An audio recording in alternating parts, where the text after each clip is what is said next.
அவங்க என்ன சொல்லி கொடுத்தாங்க? அப்பத்தை எடுத்தாண்டாங்க. எடுக்கிறதுக்கு ஒரு பிரசங்கம், பிக்கிறதுக்கு ஒரு பிரசங்கம், கொடுக்கிறதுக்கு ஒரு பிரசங்கம். இதெல்லாம் தீமே கிடையாது. எடுத்தார், பிட்டார், கொடுத்தார்.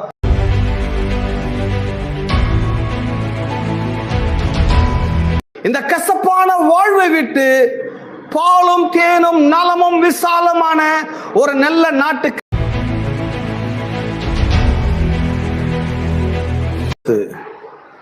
நீங்கள் வாங்கி புசிங்க, என்னுடைய சரீரமாய் இருக்கிறது என்றால், பின்பு பாத்திரத்தையும் எடுத்து ஸ்தோத்திரம் பண்ணி அவளுக்கு கொடுத்து, நீங்கள் எல்லாரும் இதில் பானம் பண்ணுங்கள், இது பாவ மன்னிப்பு உண்டாகும்படி அநேகருக்காக சிந்தப்படுகிற புது உடன்படிக்கைக்குரிய என்னுடைய இரத்தமாய் இருக்கிறது என்றார்.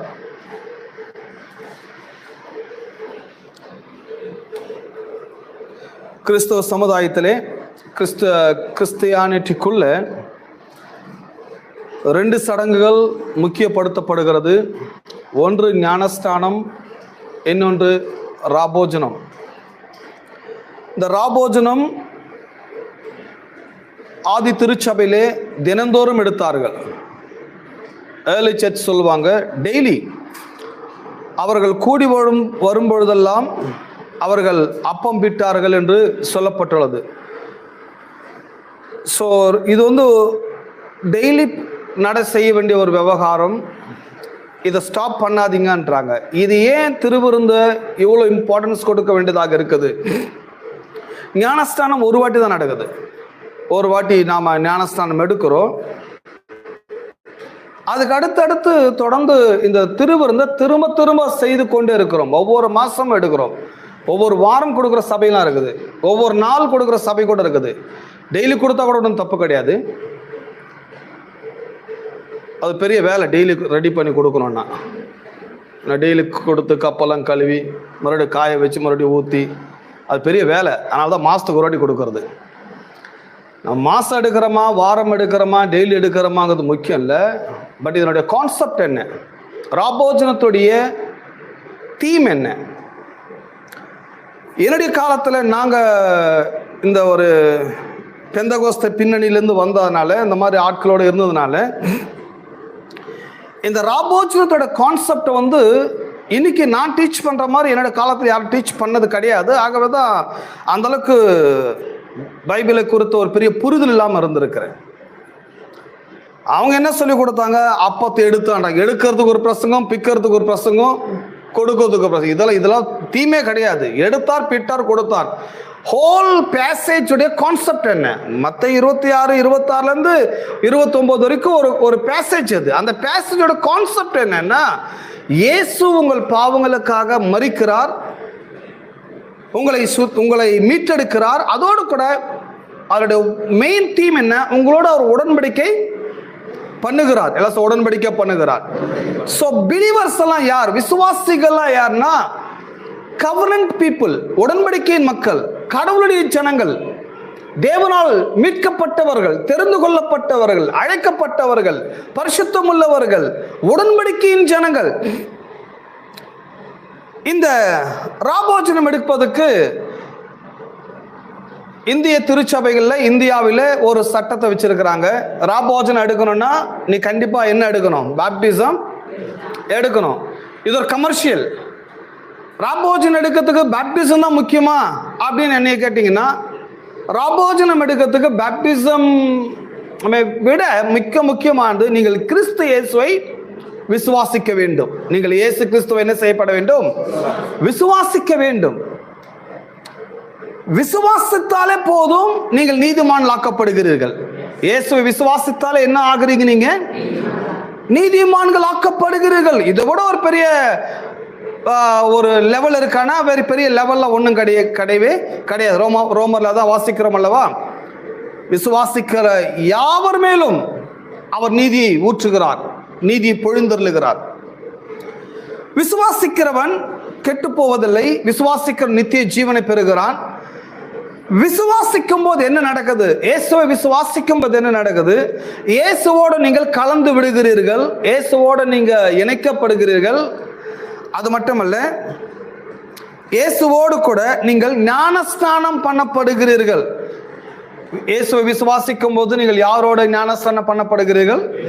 இயேசுவோடவே ஞானஸ்தானம் பண்ணப்படுகிறீர்கள். அந்த ஞானஸ்தானத்தை விட ஒரு பெரிய ஞானஸ்தானம் உலகத்தில் எதுவுமே கிடையாது. அதுதான் ஃபர்ஸ்ட் நடக்கிற விவகாரம். அதுக்கு பிறகுதான் என்ன நடக்குதுன்னு சொன்னா தண்ணீரில் மூழ்கின ஞானஸ்தானம். இது வந்து சர்ச் ப்ரூஃப்காக, திருச்சபையினுடைய ப்ரூஃப்காக, எங்க கோயில் எத்தனை பேர் ஞானஸ்தானம் எடுத்தாங்கன்ற ஒரு லிஸ்டுக்காக தண்ணியில் மூங்கி எடுக்கிறாங்க. சில நிறைய கேட்குறாங்க, நீங்கள் எந்த பேரில் எடுத்தீங்க, எப்படி எடுத்தீங்க, எங்கே எடுத்தீங்க, யாருக்கிட்ட எடுத்தீங்க, இதெல்லாம் கேட்குறாங்க. யாருக்கிட்ட எடுத்தான்னு, எங்கே எடுத்தான்னு, எப்படி எடுத்தான்னு, இது முக்கியம் கிடையாது. இயேசுவை விசுவாசிக்கிறேன் நான். ஏன்னா இயேசுவை விசுவாசிப்பதனாலே நான் அவரோடு கலந்து விடுகிறேன். இன்னும் சொல்ல போனா, அவரை விசுவாசிக்கும் போது அவரோடு நான் மரிக்கிறேன், அவரோடு அடக்கம் பண்ணப்படுகிறேன், அவரோடு நான் உயிர் தெழுகிறேன். எதுவுமே நம்புறீங்க? ஸோ இயேசு விசுவாசிக்கும் இதெல்லாம் நடக்குது. இயேசு விசுவாசிக்கும் போது என் பாவங்களுக்காக அவர் மரித்தார், என் அக்கிரமங்களுக்காக அவர் சிலுவிலே தன்னையே ஒப்பு கொடுத்தார், என் பாவ கடனை எல்லாம் இயேசு சுமந்து தீர்த்து விட்டார் என்கிறதை நான் விசுவாசிக்கும் போது, விசுவாசிக்கும் போது, இது வந்து உள்ள நடக்கிற விவகாரம், வெளியில நடக்கிறது கிடையாது. தண்ணியில முங்குறது வெளியில நடக்குது. ஆனா வெளியில நடக்கிறத விட ரொம்ப பவர்ஃபுல்லானது உள்ள நடக்குது. நான் விசுவாசிக்கிறேன் என்று சொல்லும்போது என்ன நடக்குதுன்னா, நீங்க அவரோட செத்து போகிறீங்க, நீங்கள் அவரோடு மரிக்கிறீர்கள். சிலுவிலே நான் அவரோடு அறையப்பட்டேன் என்று சொல்றேன் அல்லவா பவுல். அவரோடு நீங்கள் அறையப்படுகிறீர்கள், அவரோடு நீங்கள் அடக்கமும் பண்ணப்படுகிறீர்கள், அவரோட உயிர் தெழுகிறீர்கள். இதை விட ஒரு பெரிய பேப்டிசம் ஏதாச்சும் இருக்குதா என்று கேட்டா அதோட பெருசல ஒண்ணுமே கிடையாது. பட் அதுக்கு பின்னாலதான் இந்த பேப்டிசம் வந்து ஒரு ப்ரூஃப்காக நான் எடுக்க வேண்டியதாக இருக்குது. அதை கொடுக்குறாங்க. விசுவாசிச்ச பிறகு பேப்டிசம் எடுக்கிறதுல அவனுக்கு எந்த பிரச்சனையும் கிடையாது. ஒருத்தர் இயேசு விசுவாசிச்சிட்டான்னு சொன்னா அவருக்காக எங்க வேணா போய் ஞானஸ்தானம் எடுக்க அவன் ரெடியா இருக்கிறான். எங்க கூப்பிட்டாலும் வர ரெடியா இருக்கிறான். நீங்க சமுத்திரத்துல கொடுத்தாலும் ஞானஸ்தானம் எடுக்க ரெடியா இருக்கிறான், குளத்துல கொடுத்தாலும் ஞானஸ்தானம் எடுக்க ரெடியா இருக்கிறான். அவனுக்குள்ள விசுவாசத்தை வந்தா அவனே வருவான், உங்களை தொல்லை கொடுப்பான். ஐயா எனக்கு எப்போ பேப்டிசம் கொடுக்க போறீங்க, எப்போ எனக்கு பேப்டிசம், அப்படியே உல்டாவா மாறிச்சு கோயிலில். எப்போ நீ பேப்டிசம் எடுக்க போற, எப்போ நீ பேப்டிசம் எடுக்க போறன்னு கோயிலில் என்ன பண்றாங்க, பேப்டிசம் எடுன்னு ப்ரெஷர் பண்றாங்களே தவிர, ஆனா அவனுக்கு விசுவாசம் வந்தா, அவன் கர்த்தரை நம்பிட்டா, கர்த்தரை ஏற்றுக்கொண்டு விட்டால் அவனை யாரும் தொல்லை கொடுக்க வேண்டியதில்லை. அவனே என்ன பண்ணுவான், ஞானஸ்தானம் எடுப்பான். நீங்க தண்ணியில கொடுத்தாலும் சரி, நெருப்புல கொடுத்தாலும் சரி, குளத்துல கொடுத்தாலும் சரி, சமுத்திரத்துல கொடுத்தாலும் சரி, அது அவனுக்கு பிரச்சனையே கிடையாது. பிரச்சனை என்ன, அவனுக்கு விசுவாசத்தை ஏற்பட வேண்டும், அவனுக்குள் விசுவாசம் வர வேண்டும். என்ன விசுவாசம்? நான் பாவிங்கிறது முதல்ல அவன் தெரிந்து கொள்ள வேண்டும். என் பாவங்களுக்காக கிறிஸ்து சிலுவிலே மரித்தார் என்பதை அவன் புரிந்து கொள்ள வேண்டும். அவருடைய மரணம் என் பாவங்களை போக்குகிறது என்பதை அவன் ஏற்றுக்கொள்ள வேண்டும். அவர்தான் என்னுடைய மீட்பர், என்னுடைய கடவுள், என்னுடைய ரட்சகர் என்பதை அவன் 100% உள்ளத்தில் அவன் நம்ப வேண்டும். இதை நம்புற மாதிரி பிரசங்கம் பண்ணுங்க. அதுக்கப்புறம் அவங்க உங்க பின்னால நிற்பாங்க, ஐயா எங்க பேப்டிசம் கொடுங்க, எங்க பொண்ணுக்கு ஞானஸ்தானம் கொடுங்க, பையனுக்கு கொடுங்க, அவங்களே உங்களை தொல்லை பண்ண ஆரம்பிச்சிருவாங்க. ஆனா கோயில் வந்து உல்டாவா மாறிடுச்சு. பாஸ்டர்ஸ் தான் தொல்லை கொடுக்குறாங்க. சில நேரங்களில் சில வீடுகள்லாம் பாஸ்டர் போனால் பசங்க ஓடியே போயிடுறாங்க. ஐயோ அவர் வராரு, வந்தா நான் பேப்டிசம் எடுக்க சொல்லுவாரு, முதல்ல நான் கிளம்புறேன், அவர் கேட்டா இல்லைன்னு சொல்லு, வேலைக்கு போயிட்டான்னு சொல்லு, வெளியே போயிட்டான்னு சொல்லு. பாஸ்டர் பார்த்து எஸ்கேப் ஆகிற ஆள்லாம் நிறைய பேர் இருக்கிறாங்க. ஏன்னா இதே தான் டார்ச்சர். எப்போ எடுக்க போறேன் ஞானஸ்தானம், 12th வந்துட்டு கல்லூரிக்கு வேற போற, இதே தான். அவளை பார்த்தா இவங்களுக்கு சொல்றதுக்கு கூட வேற கண்டென்ட்டும் கிடையாது, கான்செப்டும் கிடையாது. நீ பேப்டிசம் எடு, பேப்டிசம் எடு, பேப்டிசம் எடு. என்ன பெனிஃபிட் பேப்டிசம் எடுத்தா? என்ன பெனிஃபிட்னா, இதோ நீ ராபோஜனம் எடுக்கலாம். ராபோஜனம் இதுதான் பெனிஃபிட்டா? இதுக்கு வந்து தண்ணியில முங்க தேவையில்ல. இயேசு விசுவாசத்தால் என்ன பண்ண முடியும், எடுக்க முடியும். எதமா நம்புறீங்க? வேற என்ன பாஸ்டர் பெனிஃபிட்னு கேட்டீங்கன்னா, மோட்சம் போயிடலாம்பா. வேற என்ன, வேற ஒன்றும் இல்லை. செத்தா மோட்சம் போயிடலாம். சீக்கிரமா உயிரோடு இருக்கும் போது ஞானஸ்தானம் எடுத்துன்னு சொல்லி ஞானஸ்தானத்தை ஒரு கமர்ஷியல் ஆகிட்டு, ஞானஸ்தானத்து மூலமா கோயில நம்பர்ஸ் சேர்க்கறதுக்கு இது ஒரு ஆயுதமா உபயோகப்படுத்த ஆரம்பிச்சிட்டாங்க. ஆதி திருச்சபையில இந்த சபை ஞானஸ்தானத்தை ஒரு கமர்ஷியல் பேஸ் கொண்டு வந்துட்டாங்க. பேப்டிசம் எடுக்கணும்னா அது ஒரு பெரிய இஷ்யூவா மாத்திட்டாங்க. அதெல்லாம் பின்னாடி இப்போ நான் உங்களுக்கு 1 கொரிந்தியர் வாசிச்சு காமிக்க போறேன், பின்னால வருவோம் அதை பற்றி. அப்போ இயேசு என்ன சொல்ல வராரு? இது என்னுடைய இது என்னுடைய சரீரம், இது என்னுடைய ரத்தம், இதை புசியுங்கள், இதை பானம் பண்ணுங்கள். என்ன நடக்குது? என்னக்காக சொல்ல வராரு? உங்கள் பாவங்கள் மன்னிக்கப்படும், பாவங்களுக்காக சிந்தப்படுகிற என்னுடைய புது உடன்படிக்கையின் ரத்தம். உங்களுடைய ரெப்ரசன்டேட்டிவா நான் சிலுவையில் சாக போறேன், உங்கள் பிரதிநிதியா நான் சாக போறேன். என் ரத்தம் உங்கள் பாவங்களை மன்னிக்கும், என் ரத்தம் உங்கள் பாவங்களை, இயேசு கிறிஸ்துவின் ரத்தம் சகல பாவங்களை நீக்கி சுத்திகரிக்கும். அங்க ஹைலைட் என்ன, அங்க முக்கியத்துவம் என்ன? இயேசுவின் ரத்தம் தான் என் பாவங்கள் மன்னிக்கிறது. பாஸ்டர் கண்ணீர் விட்டு ஜெபம் பண்ணினதுனால என் பாவங்கள் என்ன பண்ண போறது இல்ல, மன்னிக்க போறதில்ல. பாஸ்டர் கண்ணீர் விட்டு ஜெபம் பண்ணினதுனால நான் மோட்சம் போக போறதும் கிடையாது. இங்க பாஸ்டர் கண்ணீர் இல்ல, ரத்தமே சிந்தினா கூட நீங்க ஒண்ணும் பண்ண முடியாது. இங்க இயேசு வந்து கிறிஸ்துவின் ரத்தம், இயேசு சிந்தின ரத்தம். அவர் சொல்றாரு, இது என்னுடைய சரீரம், இது என்னுடைய ரத்தம், இதை நீங்கள் வாங்கி புசியுங்கள், இதை நீங்கள் வாங்கி பானம் பண்ணுங்கள், இது உங்கள் பாவங்களுக்காக சிந்தப்படுகிற என்னுடைய புது உடன்படிக்கையின் ரத்தமாக இருக்கிறது. புது உடன்படிக்கையின் ரத்தமா இருக்கிறது. இதனுடைய இம்பார்ட்டன்ஸ் என்னன்றதை அவர் சொல்லி தராங்க. என்ன நடக்குது? நீங்க பாவங்கள் மன்னிக்கப்படுவதோடு நிறுத்தி விடாம உங்களை இன்னொரு நிலைமைக்கு கொண்டு வராரு. நீங்கள் உடன்படிக்கைக்குள்ள வர ஆரம்பிக்கிறீங்க. உடன்படிக்கைக்குள்ள, கிறிஸ்துவினுடைய உடன்படிக்கைக்குள்ள, அவரோட ஒப்பந்தத்துக்குள்ள அவரோட நீங்கள் இணைக்கப்படுகிறீங்க. இந்த அவரோட உடன்படிக்கை என்ன பண்ணுது? உங்கள் ஆபத்து காலத்தில் அவர் உங்களுக்கு துணையா இருப்பார். அவரோட உடன்படிக்கை பண்ணிட்டீங்கன்னா, கடவுளோடவே உடன்படிக்கை பண்ணப்பட்ட மக்கள் உலகத்துல யாராச்சும் இருக்கிறாங்களான்னு கேட்டீங்கன்னா நான் சொல்லுவேன், கிறிஸ்தவ மக்கள் தான் கடவுளோட என்ன பண்ணிருக்கிறாங்க, உடன்படிக்கை பண்ணிருக்கிறாங்க. இது எவ்வளவு பெரிய ஒரு கிரேட்டஸ்டான மேட்டர். இது ரஷ்யாவோட உடன்படிக்கை பண்றாங்க ஒரு சில நாடுகள், பாகிஸ்தானோட உடன்படிக்கை பண்றாங்க, நாடுகளோட உடன்படிக்கை பண்ணப்படுறதை பார்த்துருக்கிறோம். பிசினஸ் பீப்புளோட உடன்படிக்கை பண்ணப்படுறதை பார்த்துருக்கோம். உடன்படிக்கைன்னா அக்ரிமெண்ட், பிசினஸ் பீப்புளோட அக்ரிமெண்ட் பண்றதை பார்க்கிறோம், கவர்மெண்டோட அக்ரிமெண்ட் பண்றதை பார்க்கிறோம். எங்கேயாச்சும் காடோடவே அக்ரிமெண்ட் பண்ற மக்கள் இருக்கிறாங்கன்னா அது கிறிஸ்டியன் பீப்புள் மட்டும்தான் அந்த பாக்கியம் உண்டாயிருது அவங்களுக்கு. ஆமென். கிறிஸ்தவர்கள் மட்டும்தான் யார் கூட உடன்படிக்கை பண்றாங்க, யாரோட ஒப்பந்தம் பண்ணப்பட்டிருக்கிறோம். எவ்வளவு பெரிய பாக்கியம், எவ்வளவு பெரிய அனுபவம். கடவுளோட ஒப்பந்தம் பண்ணப்பட்டிருக்கிறேன். அந்த தைரியத்தை தான் ஒவ்வொரு நாடு சக்தியான நாடு எதுன்னு பார்க்குறாங்க.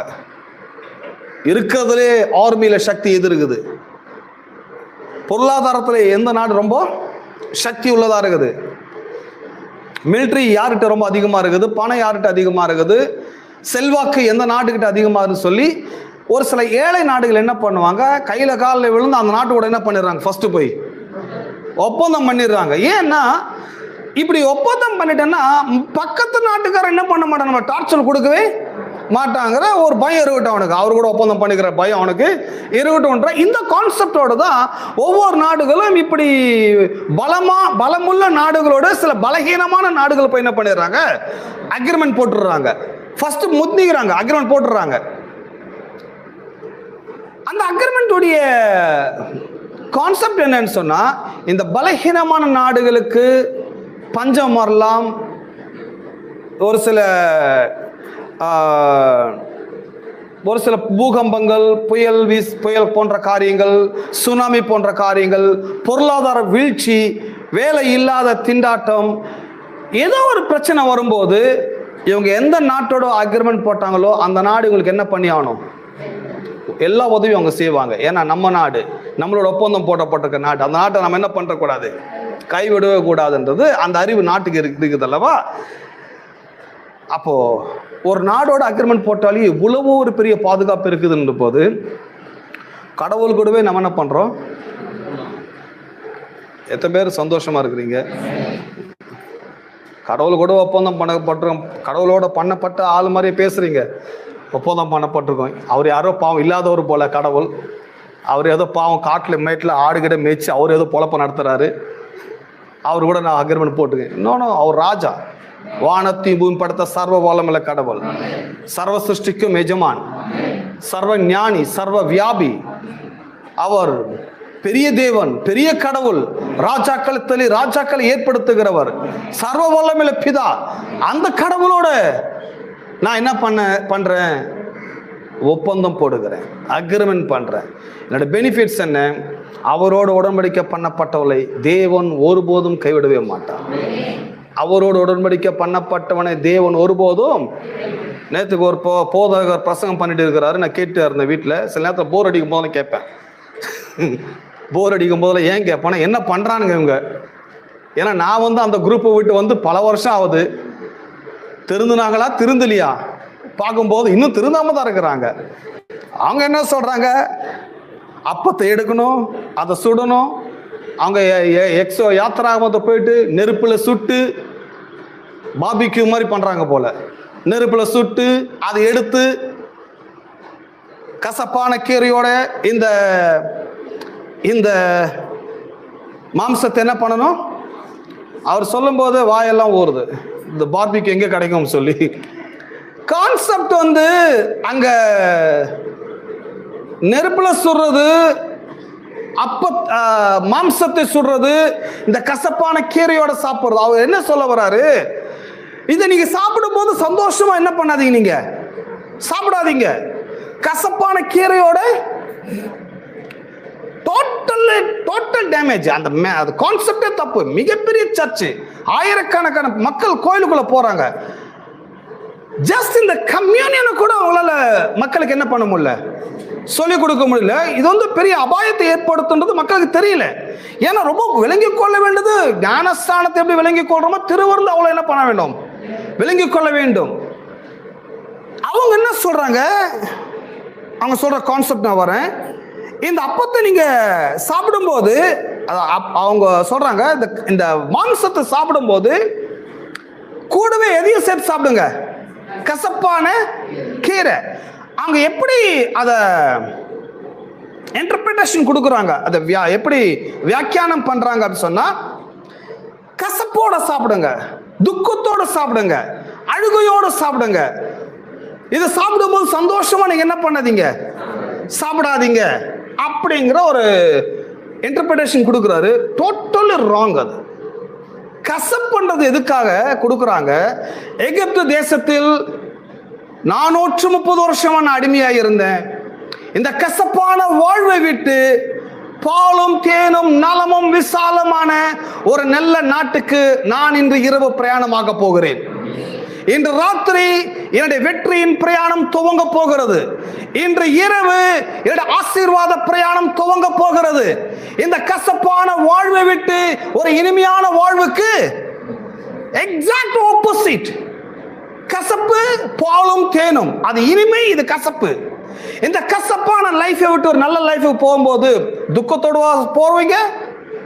ஹலோ, என்னை கூப்பிட்டு இப்போ நல்ல ஒரு பிசினஸ் மேனோட அக்ரிமெண்ட் போடணும்னு ரொம்ப சந்தோஷமா போயிடுவேன். அவரோட அக்ரிமெண்ட் போட்டுக்கப்பா, உனக்கு வேண்டிய பணத்தெல்லாம் அவர் கொடுப்பாரு, உனக்கு வேண்டியதெல்லாம் அவர் செய்வார்னா ஃபர்ஸ்ட் ஆளா போய் நிற்பாங்க. முதல் ஆளா போய் நின்று சந்தோஷமா நின்று எப்படா அந்த அக்ரிமெண்ட் ப்ரோக்ராம் வரும், எப்போ அக்ரிமெண்ட் போட்டு அவரோட ஒப்பந்தம் பண்ண முயற்சி பண்ணி கொண்டிருப்பேன். ஏன்னா ஒரு ஃபியூச்சர், ஒரு எதிர்காலம், வாழ்க்கை நல்லா இருக்கும். இவர் கூட அக்ரிமெண்ட் பண்ண வாழ்க்கையே நல்லா இருக்கும்ன்ற தெரிஞ்ச பிறகு எப்படி நான் அழுக வரும், எப்படி நான் துக்கப்படுவேன்? ஹலோ, விலங்கு தானே பேசுறது. அப்போ சபையினுடைய ப்ராப்ளம் நூற்றுக்கணக்கான ஆண்டுகளா திருவந்து கொடுக்குறாங்க. பட் திருவந்தோட கான்செப்ட் இன்னைக்கு மக்களுக்கு விவரிக்க தெரியாம இன்னைக்கு மிஸ்டேக்ஸ் பண்ணினே இருக்கிறாங்க. பட் கடவுள் அங்க சொல்றாங்க, எக்ஸோட யாத்ரா புஸ்தகத்துல, இந்த மாம்சத்தை சுட்டு கசப்பான கீரையோட சாப்பிடுங்க. ஏன் இந்த கசப்பை உங்களுக்கு தெரிவிக்கிறேன்னா, இந்த கசப்பான வாழ்க்கை இன்று முதல் உங்களுக்கு விமோட்சமான வாழ்க்கை மாறப்போகுது. இனியோடு இந்த கசப்பு முடிய போகுது, இனியோடு இந்த அடிமைத்தன வாழ்க்கை நிறைவடைய போகுது. இதுக்கப்புறம் உங்களுக்கும் கசப்புக்கும் சம்பந்தமே இருக்காது. இதுக்கப்புறம் உங்க லைஃப் எப்படி இருக்கும்னு சொன்னா, வனாந்தரத்துல நீங்க பிரயாணம் பண்ணுவீங்க. பகலிலே மேக ஸ்தம்பமாயும் இரவிலே அக்னி ஸ்தம்பமாயும் உங்களுக்கு 3 வேளை உணவளிப்பது பரமபிதாவோட வேலையா இருக்கும். இனிமே இவ்வளவு நாளா சாப்பாட்டை தேடி நீங்க போனீங்க, இனிமே சாப்பாடு உங்களை தேடி வரப்போகுது. ஆமென். இருக்கிற இடத்துல நீங்க சாப்பிட போறீங்க. இதுக்கப்புறம் என்ன பண்ண போறீங்க? உங்களுக்கு வாக்கு பண்ணப்பட்ட நலமும் விசாலமான அற்புதமான தேசத்துக்கு நீங்க போக போறீங்க. அங்க போய் என்ன பண்ண போறீங்க? நீங்க கட்டாத வீட்டை கட்டுவீங்க, நடாத திராட்சை தோட்டத்தின் பலனை நீங்கள் புசிப்பீங்க. உங்க லைஃப் டோட்டலா சேஞ்ச் ஆக போகுது. இந்த கசப்பு இனியோடு முடிய போகுது. அப்ப இதை சாப்பிடும்போது துக்கத்தோட சாப்பிட்றது ரைட்டு கிடையாது. அதுக்காக எப்படி சாப்பிட்றது? வெளிப்பாட்டோட சாப்பிடணும், ஒரு புரிதலோட சாப்பிடணும். அவர் என்ன சொல்ல வராரு? இது என்னுடைய அப்பம், இது உங்களுக்காக பிற்கப்படுகிற என்னுடைய சரீரமா இருக்குது. என் பாவத்தின் பனிஷ்மெண்ட் எல்லாம் இயேசு சிலுவிலே தம்முடைய சரீரத்தில் சுமந்து தீர்த்து விட்டார். என் பாவத்தை, என்னுடைய பாவங்களுக்கு கடனை நான் செலுத்த வேண்டிய அவசியம் இல்லை. கிறிஸ்து என் பாவத்துக்கான கடனை செலுத்தி முடித்து விட்டார். இது அவருடைய இரத்தம். இதை நான் பானம் பண்ணும்போது என் பாவங்கள் அனைத்தும் மன்னிக்கப்படுகிறது. இன்று முதல் என்னோட கசப்பான வாழ்க்கை, இன்று முதல் என்னோட பாவ வாழ்க்கை எல்லாம் நிறைவடை செய்து கிறிஸ்து எனக்கென்று வாக்கு பண்ணப்பட்ட புதுமையான வாழ்வுக்குள்ள நான் என்ட்ராயிருக்கிறேன், போக போறேன், அவரோட ஜேர்னி பண்ண போறேன், அவரோட என் வாழ்க்கை துவங்க போகிறேன். ஸோ அதெல்லாம் உங்களுக்கு வெளிப்படுத்துக தான் இந்த திருவிருந்தாக இருக்குது. பட் என்னோட காலங்களில் அப்படி பிரசங்கம் நான் கேட்கல. பிட்டு எங்கெல்லாம் பிட்டாரு, 5 அப்போ 2 மீன் கொடுக்கும்போது அங்கே பிட்டாரு, அப்புறம் இங்கே பிட்டாரு, ஒரு கண்காணன்ஸ் எடுத்துப்பாங்க, எங்கெல்லாம் பிட்டாருன்னு பார்ப்பாங்க. நான் சொன்னேன், மண்டியை பிக்க போற ஒரு நாள் இப்படியே பிட்டாருன்னா ஒரு நாள் வரும் மண்டி முழுசா பிச்சு எடுக்க போறாரு. ஒரு கண்டென்ட்டை படிச்சு அந்த கண்டென்ட் கான்செப்டை புரிஞ்சு அதனுடைய தீம் என்னன்றது விளங்கி ஜனங்களுக்கு அதை போய் சொல்றதா பிரசங்கம். சும்மா பிட்டாரு, உடைச்சாரு, ஊத்துனாரு, எதையா ஒன்று எடுத்து அதோட சேர்த்து தப்பா இன்டர்பிரேஷன் கொடுத்து என் கோயில் 100 பேர் வராங்க என்ன இல்லை கிடையாது. சர்ச்ன்றது ரொம்ப ரெஸ்பான்சிபிலிட்டியான ஒர்க். அது ஒரு உண்மையா ஒரு பயத்தோட செய்ய வேண்டிய ஒரு வேலை. அப்போ இந்த உலகத்தில் கடவுளோடு நாம் உடன்படிக்கை பண்ணுகிறோம். ஆமென். கிறிஸ்தவர்கள் யார் அப்படின்னா ஐயோ பாவம் கிடையாது அவங்க. ஆனால் இன்னைக்கு நிறைய கிறிஸ்தவர்கள் ஐயோ பாவமா இருக்கிறாங்க. கிறிஸ்தவனாலே ஐயோ பாவமா பார்க்குற அளவுக்கு இன்னைக்கு ஆக்கி வச்சுட்டாங்க. அவங்களும் சொல்றாங்க, நான் ஒரு குக் கிராமத்துல வரேன் ஐயா, நான் ஒரு ஏழை பிரசங்கியாரு, நான் ஒரு கிராமத்திலேருந்து வரேன். கிறிஸ்டியானிட்டினாலேயே அது ஒரு பரிதாபமான ஜனங்களாக, பரிதாபப்படுகிற மக்களாக இன்னைக்கு கிரியேட் பண்ணி வச்சிருக்கிறாங்க. நோ நோ நோ, நான் சொல்றேன், கிறிஸ்டியானிட்டி பீப்புள் தான் இந்த உலகத்திலே மெஜாரிட்டி பீப்புள். கிறிஸ்டியானிட்டி பீப்புள் இந்த உலகத்திலே ரொம்ப பவர்ஃபுல்லான பீப்புள். ஆனா அவங்க பவர்ஃபுல்லான பீப்புளா இல்லையான்றது எப்படி விளங்குது? எந்த விதத்துல பவர்ஃபுல்லான ஆளு நம்ம சொல்றோம்னா, கடவுள் கூடவே நான் ஒப்பந்தம் போடப்பட்டிருக்கிறேன். எல்லாரும் கடவுளோடவே நான் ஒப்பந்தம் பண்ணிருக்கிறேன் அப்படின்னு கர்த்தர் கைவிடுவாரா? அக்ரிமெண்ட் அவர் மீறுவாரா? அக்ரிமெண்ட் அவர் கிழிப்பாரா? இல்ல அக்ரிமெண்ட் போட்டு அவர் ஏமாத்துவாரா? நோ, நீங்க வேணா ஏமாத்தலாம தான், அவர் ஏமாத்த போறது கிடையாது. ஆகவே இந்த ராபோஜனம் என்பது எதை எனக்கு பிரகடனப்படுத்துதுன்னு சொன்னா, வெளிப்படுத்துது சொன்னா, நான் கடவுள் என்னோட நான் போல அக்ரிமெண்ட் அவரே என் கூட போடுறாரு. அது ஒரு முக்கியம். நான் போட்டேன்னா எப்போ கேன்சல் பண்ணுறேன். நான் தான் அக்ரிமெண்ட் கொடுத்தேன் கொடுன்னு சொல்லி. அவதான் சொன்ன அக்ரிமெண்ட் நீ போடாதப்பா, நானே என்ன பண்ணுறேன், அவரே இறங்கி வந்து அவரே அக்ரிமெண்ட் போட்டார். ஏன் அவர் போட்டார்னா, இது அவர் கேன்சல் பண்ண மாட்டார், அவர் மனம் மாறாதவர். ஆமென். நாம் போட்டால் நிறைய வாட்டி மாற்றினே இருப்போம். இன்னைக்கு இவர்கிட்ட அக்ரிமெண்ட் போடுவோம், நாளைக்கு இன்னொருத்தர்கிட்ட அக்ரிமெண்ட் போடுவேன். ஆகதான் கடவுள் அக்ரிமெண்ட் போடுற விவகாரத்தை அவர் எடுத்துக்கிறாரு. இதை எடுத்து நீங்கள் புசியுங்கள்ன்றாரு, இதை நீங்கள் பானம் பண்ணுங்கள்ன்றாரு. இதனுடைய எஃபெக்டிவ் சொல்றாரு, எஃபெக்டிவ் என்ன? இது உங்கள் பாவங்கள் மன்னிக்கப்படுகிறதாக இருக்குது. எல்லாம் பாவங்கள் மன்னிக்கப்படுகிறது. புது உடன்படிக்கைக்குள் நான் பிரவேசிக்கிறேன். ஆமென்.